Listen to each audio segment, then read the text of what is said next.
It's day 2 of Holy Week, but we're actually going to fast forward a little bit in the week to Thursday, day 5, because that's really when things kind of start heating up a little bit.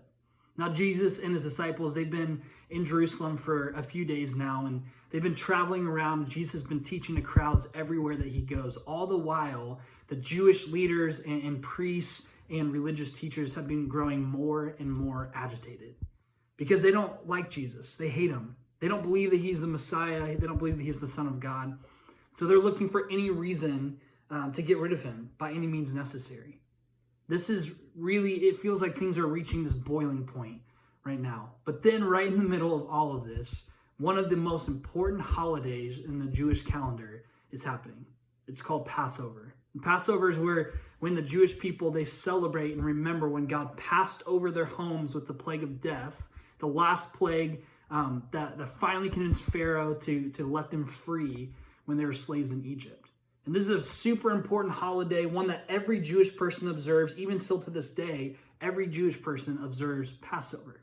And so Jesus and his disciples, they were Jewish people as well, and so they were celebrating Passover. And the first night was the Passover meal. And so Jesus sent his disciples ahead to find a place for them in the city that they could share the Passover meal together. And the disciples, they found this place that had this house that had a guest room that we know now as the upper room. It was big enough for all of them to sit together and to eat this meal.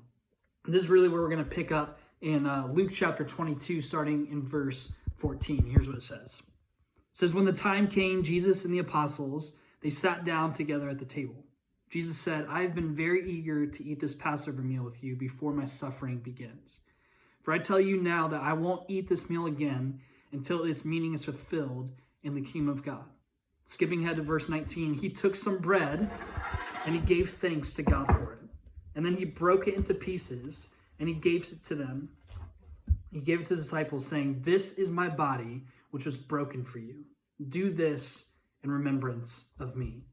And after supper, he took a cup of wine or grape juice.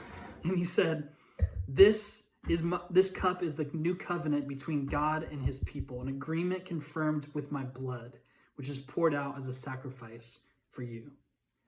Chances are, if you've been around church for a little while, you've heard this passage read before. We usually read it every time that we celebrate and take communion together. And this is when we remember Jesus' body and his blood that was given for us.